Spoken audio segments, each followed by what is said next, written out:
코로나19 신규 확진자 전해드린 대로 이틀째 500명대가 이어지고 있습니다. 정부에서는 본격적인 재확산 양상이라면서 바짝 긴장하는 분위기인데요. 확진자가 빠르게 늘다 보니 현재 의료 체계가 감당할 수 있을지에 대한 우려도 커지고 있습니다. 자세한 내용 백순영 가톨릭대학교 의대 명예교수와 함께 짚어보도록 하겠습니다. 교수님 어서 오십시오. 예. 자, 정세균 총리가 오늘 재확산이 본격화되는 양상으로 진단을 했습니다. 오늘도 569명 확진자가 발생했는데 당분간 이런 추이가 계속 된다고 봐야 됩니까? 예, 그럴 것 같습니다. 이 확산 속도가 지금 11월 14일 날 200명으로 올라간 이후에 지금 2주밖에 지나지 않았는데 3배가 늘어났거든요. 그리고 이거 늘어나는 속도가 뭐 지금 정점일지 아닐지는 모르겠습니다만은 일단 19일 날 1.5단계로 갔고 24일 날 2단계로 갔기 때문에 어느 정도 시간이 걸리면 조금 통제는 될 것으로 봅니다만은 이 상황이 통제가 된다 할지라도 결국은 이 숫자가 빨리 줄어들기는 어려워서 이미 8월 달에 이 대규모 발생이 일어났을 때 규모는 넘어섰고요. 2, 3월에 있어서 신천지 감염인 경우에 있어서도 사실 2월 29일 날 909명까지 올라가긴 했지만 그 이후로는 상당히 빠른 속도로 통제가 됐거든요. 통제가 가능한 그 지역 그렇죠. 그 범위가 지역이 있었기 있었고 때문에 대상이 그런 거죠. 있었고 또 시간적으로도 상당히 빨리 됐었습니다. 또 전국적인 규모가 아니었기 때문에 지금은 상황이 굉장히 다른 것이 이 시간이 상당히 오래 간다 그러면 유행의 규모가 커지고 이것이 빨리 통제가 되지 않는다면 그만큼 피해도 커질 수밖에 없는 것이죠. 지금 2단계이기는 한데 이 2단계가 계속 유지되려면은 적어도 다음 주 초 중반 정도에는 감소 추세는 가야만 되는데 지금 이 정점을 어디서 찍느냐보다도 일단 감소 추세로 가면서 어느 정도 수준까지 우리가 통제할 수 있느냐가 더 중요할 것 같습니다. 좀 최악의 상황을 생각해 본다면은 400~500명 정도가 계속 유지되면 굉장히 이제 어려운 상황이 될 수가 있죠. 아, 그렇군요. 이 그래프가 일단 빨리 완화가 돼야 되는 상황인데 지금 정점일지 아닐지 지금 모른다고 말씀하셨잖아요. 지금 정부에서는 하루 1,000명 발생이 현실화될 수도 있다 이렇게 우려를 하고 있는데 지금 계절이 또 겨울이기도 하고요. 이럴 가능성 배제를 못하는 상황인가 보군요. 전문가들이 보시기에. 예, 그건 아무도 모르겠죠. 지금 현재도 이틀간 뭐 거의 600명에 가까운 수준인데 여기서 하나의 대규모의 발생만 나온다면은 1,000명 갈 수도 있겠죠. 하지만 그 1,000명이 도달했냐 안 했냐보다도 일단은 이 추세가 지금은 정점으로 가고 있는 상황에서 조금 옆으로 가고 있거든요. 이것이 유지가 되면서 좀 떨어지는 것을 우리가 바라는 것이고 이것이 더 위험한 것은 서서히 계속 올라가는 것이 더 위험하겠죠. 1,000명이 갑자기 나오고 그다음에 떨어진다면 그 큰 문제가 아닐 수가 있는데 사실 그럴 확률보다는 서서히 올라가다가 좀 감소가 되는 추세로 가는 거죠. 추세적으로 어느 정도 감소가 되느냐는 것이 문제인데 이 500명 수준이 계속 유지가 된다면 2.5단계 올릴 수밖에 없는 상황입니다. 실제로 400명 내지 500명이 전국적으로 발생을 하면 2.5단계 격상 기준이고 지금도 전국적으로 보면 2단계 격상 기준인데 사실 서울 수도권이 집중적으로 발생하고 있고 지방인 경우에 있어서는 많이 발생을 하고 있지만 물론 오늘만 해도 17개 시도 전부 발생했거든요. 근데 유행의 규모는 그다지 크지는 않습니다. 아직까지. 2.5단계 올려야 될 수도 있다 말씀을 지금 하셨는데 그럼 2.5단계가 되면은 가장 크게 달라지는 건 어떤 겁니까? 일단은 영업이 금지가 되는 데가 더 많이 늘어나고요. 뭐 지금 뭐 5대 유흥업소만 영업이 금지가 되는 상황인데 이게 더 늘어나고. 더 늘어나고 교회인 경우에 있어서도 예배를 볼 수 있는 것이 상당히 많이 줄어들고 지금 20%인데 10% 정도로 줄어들고요. 뭐 스포츠 관객 같은 경우에 있어서는 지금 뭐 야구 같은 건 다 끝났습니다만은 실내에도 상당히 많이 있기 때문에 이런 것들에 있어서도 이 상당히 많은 영향을 받을 수밖에 없는 것이고. 그렇군요. 스포츠도 지금은 인원을 줄이지만 경기를 관람할 수 있는데 이게 무관중이 되는 거고. 그다음에 그 이외에도 여러 가지 면에서 우리가 일상생활에서의 모임 같은 것들을 사실은 지금 서울시는 3단계 기준 거의 가깝게 10명 이상 집회 금지를 해놨지만 일단 기준으로 보면 이것도 지금 100명에서 50명으로 줄어드는 상황이기 때문에 이런 부분에 많은 영향이 갈 수밖에 없어서 사실은 2.5단계로 올려서 빨리 하는 것도 중요하지만 지금 상황으로 보면 우리가 일단 이 만들어 놓은 기준은 잘 지키면서 이 기준에 가능하면은 우리 이 숫자만이 아니라 여러 가지 우리 의료 체제라든지 또는 역학조사라든지 감염 재생산 지수라든지 이런 것들을 다 고려를 해서 올리고 완화하고 하는 것이기 때문에 지금 상황으로 보면 아직은 2.5단계 생각하기에는 이른 부분이 있고요. 즉 며칠 안 됐기 때문에 다음 주 초까지만 잘 버텨주면은 감소 추세로 간다면은 약간 늘어나서 이 기준에 들어간다 할지라도 조금 더 버텨볼 수 있는 여지는 있다고 봅니다. 2.5단계로 안 가려고 하면 약간의 감소 추세가 있어야 되고 그러려면 이번 주말 국민들의 협조가 진짜 중요한 이런 시점인데요. 제일 중요한 것은 예배에서 나오는 것들이 많기 때문에 예배. 예배에서의 이 소모임이라든지 대면 예배 이런 것들을 많이 줄이시고 여행 가시는 거하고 개인적인 만남 같은 것들하고 이런 것들만 잘 줄이면은 이번 예. 주말만 잘 넘겨도 일단은 다음 주가 되면은 이 2단계 강화된 효과가 나올 수 있는 시기일 것으로 보이기 때문에 네. 사실 이번 주말 줄였다고 그래갖고 내주에 바로 줄어드는 건 아닙니다만은 일단 이것이 유지가 돼야만 제일 중요한 것은 거리두기의 단계보다도 우리 전체 국민들의 얼마나 이 거리두기를 잘하느냐에 달려있는 문제이기 예. 때문에 이것이 주말이 굉장히 중요하다고 하고 항상 총리님 말씀하신 것도 주말이 지나면서 늘어나는 경향이 생기는 것은 이 주말에는 어쩔 수 없는 이 진단검사 수의 감소라든지 이런 것들 때문에 숫자상으로는 줄어들지만 사실은 그 효과보다는 전체적으로 봤을 때 추세가 어떻게 줄어드냐가 더 중요한 상황입니다. 예, 지금 예배 말씀하셨는데요. 서울 마포구에서 교회 관련 확진자 지금 119명까지 늘어난 이런 상황이거든요. 뭐 교회에서 다 방역 수칙 다 준수하고 계시겠지만 어떻습니까? 이 지침이 아니더라도 지금 일부 선제적으로 교회가 알아서 좀 비대면 예배로 전환을 하거나 해야 되는 상황일까요? 이거 이 예배는 계속 그런 건데 1월 예. 20일 이후로 예배 소모임 뭐 신천지 교회 여러 교회들에서 그랬었는데 사실은 이 예배 모임은 청량고등학교부터 시작한 것이 예배 모임까지 가서 이렇게 늘어난 그렇죠. 것이거든요. 예. 예, 결국은 거기에 예배에 참여한 분이 거기 직원이었었기 때문에 근데 여기서도 사실은 대면 예배하는 그 예배 장소에서 감염되었다기보다는 그 이 성가대 모임이라든지 거기서 소모임, 거기서 소모임. 식사, 예. 예, 다과 이런 것들이기 때문에 일단 교회에 가시면은 식사를 절대로 하시면 안 되겠고요. 성가대 모임 같은 것들도 하시지 마시고 물론 연습 없이 또 성가대에서 찬송을 부른다는 거 어려울 수도 있겠습니다만 지금 상황이 상황인 만큼 예배 보는 것만으로 만족을 하셔야지 네. 성가대 연습 같은 것을 하게 되면은 결국은 거기서부터의 감염은 막지 못할 상황이기 때문에 예배 그 자체보다도 다른 모임들이 더 중요하다고 보겠습니다. 예배보다도 교회에서 식사를 한다던가 성가대에서 연습을 한다던가 이런 부분만 줄여도 그렇죠. 성가대 조금, 예. 연습뿐만 아니라 뭐 성견 모임이라든지 구역 모임이라든지 예. 여러 가지가 있는데 이 예. 모임들을 다 그만두셔야만 되고 예배 모임만 딱 방역 수칙에 맞게 하시면은 사실 그 예배당 안에서의 감염이라는 건 예. 상당히 지금 어려운 상황인데 그 이외에서 감염되는 것이 더 큽니다. 예. 사례 몇 가지 더 보겠습니다.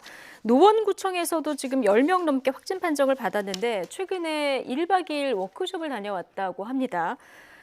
뭐 워크숍과 무관하다 이렇게 얘기는 하고 있는데 교수님 어떻게 보십니까? 근데 무관할 수가 없겠죠. 예. 24일 날 첫 확진이 되고 그다음에 14명, 8명에서 23명인데 제일 큰 문제가 워크숍이 1박 2일이었다는 것이죠. 예, 즉 숙식을 같이 한다는. 숙식을 같이 하면서 결국은 워크숍만 했겠습니까? 식사도 같이 하고 네. 그다음에 음주도 좀 했을 거고 같이 이제 자게 되는데 1인 독실이 음주 정부였다는 또 여부는 모르니까 저희가 확인할 수 없으니까요. 예, 예, 여러 예. 가지 그러니까 상황들을 좀 예상을 해봤을 예. 때 워크숍이라는 거의 특성상 네. 1박 2일을 오랜 동안 같이 지내게 되면 그분들은 감염이 생길 수가 있고 또 한 가지는 그 다음날에 출근을 한다고 해도 같은 동료들이기 때문에 동료들 사이에서 이제 감염이 많이 늘어났고 결국은 그것이 가족으로 들어가서 가정 내에서 감염이 다시 지역 사회로 나오는 이런 상황이 될 수밖에 없기 때문에 네. 지금 이렇게 2단계가 되고 그랬을 때는 이런 워크숍이라든지 장시간에 걸친 회의라든지 이런 세미나라든지 이런 것들은 지금은 대면으로 하면 안 예. 되겠습니다. 아무튼 모이지 않는 것이 가장 중요하다. 예. 자, 오늘 지역 현황을 보면 경남이 38명으로 많고 부산이 24명 정도 나온 것 같습니다. 부산의 장구 강습 관련해서 한 그 음악 연습실이죠. 여기서 지금 연쇄 전파가 계속 이어지고 있는 것 같아요. 여기가 이제 마스크를 쓰기 어려운 상황들 또 예. 장시간에 걸쳐서 연습을 하고 뭐 또 어디 시험을 보러도 갔었고 했기 때문에 접촉이 굉장히 많아서 숫자가 엄청나게 많이 늘은 것으로 보입니다. 예. 이 지금 뭐 울산에 장구 관련 뭐 지도자 자격증 시험이 있었나 봐요. 여기서도 확진자가 지금 예, 나왔다고. 그래서 결국은 그 지역뿐만 예. 아니라 뭐 서울까지도 다 전파가 되는 상황이 일어나 버려서 이 뭐 전국적이진 않습니다만 예. 지역이 여러 군데로 나눠져 있고요. 더구나 마스크를 쓰고 있다 할지라도 이 장구를 치고 하는 여러 가지 움직임 속에서 마스크가 제대로 착용되기가 어려운 상황들이거든요. 거기다 지하실이기 때문에 밀폐되어 있는 상황에서 환기가 어려운 상황들이 많이 있었고요. 예. 장기간에 걸친 연습이라든지 또는 접촉들에 있어서 상당히 감염이 많이 일어났고 이것은 서울의 강서구의 그 에어로빅 댄스인 경우에 있어서도 마찬가지 상황이었던 것으로 보입니다. 이 실내 환경에서 예. 이런 노출이 많고 또 장시간에 걸쳐서 있었고 이 전후로 해서 연습 전후로 해서 모임이라든지 식사, 다과 또는 탈의실, 샤워실까지도 간다면은 이건 확실히 모르겠습니다만 역학조사라고 봤을 때 에어로빅을 하고 나서 바로 집으로 돌아갔을 것 같지는 않고 탈의실에서 일단 탈의를 하고 샤워를 하고 모임을 하고 집에 가는 이런 상황이 일상적이었기 때문에 일상적인 생활을 지금 하시게 되면은 여기서의 감염의 확산은 굉장히 무섭다고 볼 수가 있고 결국 가정 내의 전파가 또다시 지역사회로 갈 수 있는 가능성이 있기 때문에 굉장히 우려스러운 일이라고 보고 있고 아직까지도 다 끝나진 않은 상황으로 보입니다. 예.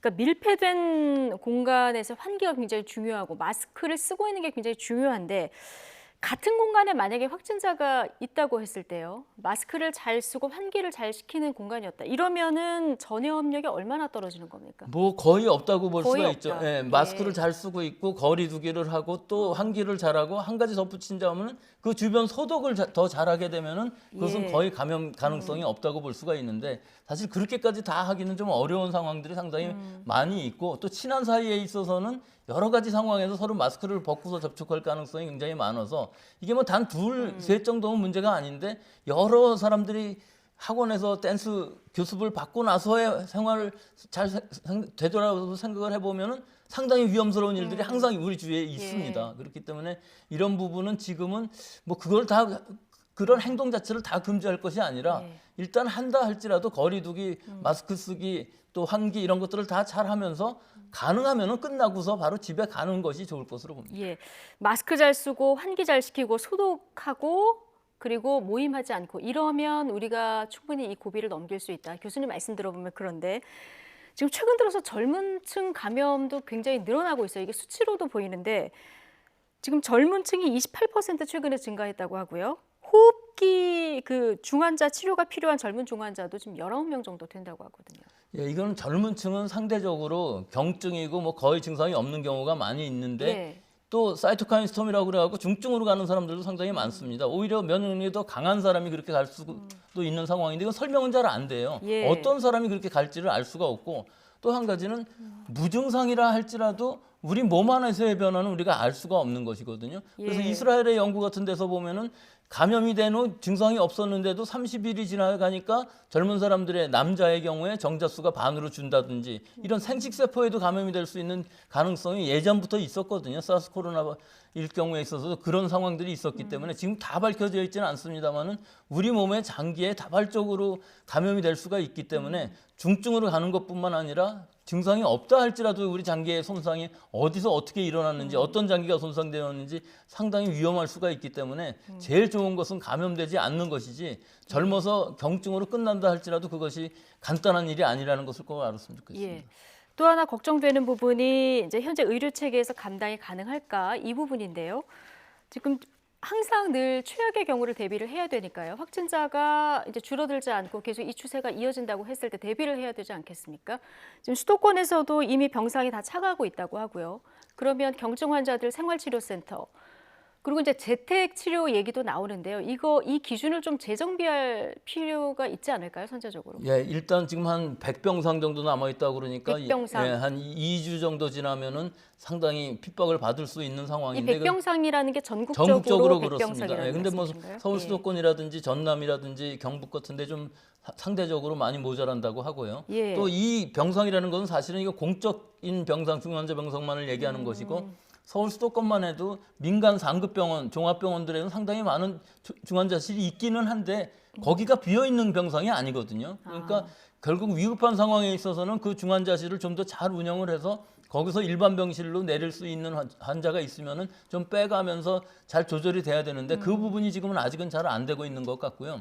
또 일반 병상뿐만 아니라 생활치료센터도 지금 많이 늘리고 있고 또 재택 치료까지도 생각을 하고 있는데 이 부분에 있어서의 지침이 필요할 것 같습니다. 어떤 예. 환경이고 어떤 사람을 어떻게 재택을 할 것인지 하는 특히 영유아인 경우에 있어서는 부모는 감염이 안 됐는데 아이만 감염이 됐을 경우 지금은 생활치료센터에 들어가야 되는 것이거든요. 그러니까 이런 여러 가지 경우들에서 보면은 재택이라는 것도 굉장히 많은 병상을 절약할 수가 있고 또 이런 모든 것들이 지침을 잘 만들어서 이번 겨울 병상이 부족함이 없이 잘 넘어갈 수 있도록 지금 준비를 해야 될 시기라고 보지만 예. 이 중환자실을 갑자기 확충하기는 상당히 어려운 것이라 이번 연말까지 뭐 여러 병상을 늘리는 것은 어려워 보이지만 지금 있는 병상이라도 예. 잘 효율적으로 운영할 수 있는 이런 커뮤니케이션이 잘 될 수 있는 예. 상황이 되어야 되겠습니다.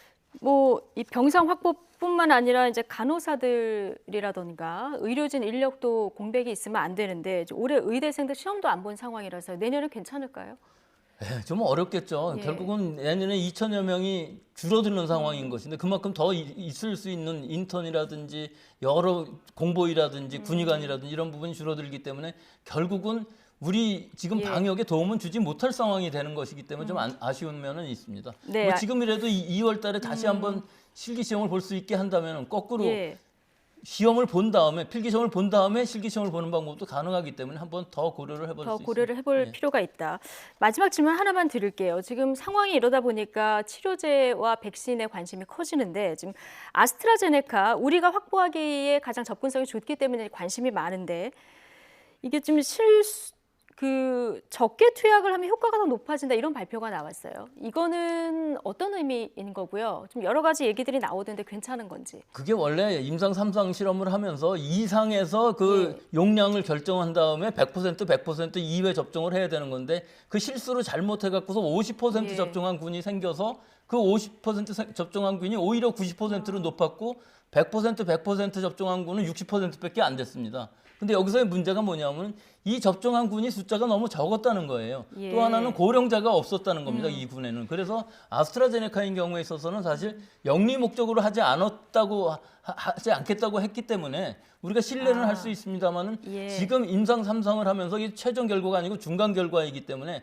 사실 파이자나 모더나나 전부 완벽한 데이터를 내놓은 건 아닌 상황이거든요. 다 마찬가지다. 다 마찬가지이기 때문에 예. 지금 이 상황에서 긴급 사용 승인은 받지만 앞으로 3상을 더 제대로 해서 한 2년 정도를 제대로 잘 추적을 한 다음에 그것들에 대한 결과를 다시 내겠다 하는 것이 아스트라제네카의 입장이고 이것이 맞는 것인 것이 지금 예. 옥스퍼드 연구소에서 제너 연구소에서 만든 거니까 신뢰성이 있다고 봅니다. 알겠습니다. 자, 어쨌든 이번 주말 어떻게 보내느냐 굉장한 중요한 그 주말 국민들이 보내야 될 이런 상황입니다. 자, 여기까지 듣겠습니다. 백순영 가톨릭대학교 의대 명예교수와 함께했습니다. 고맙습니다.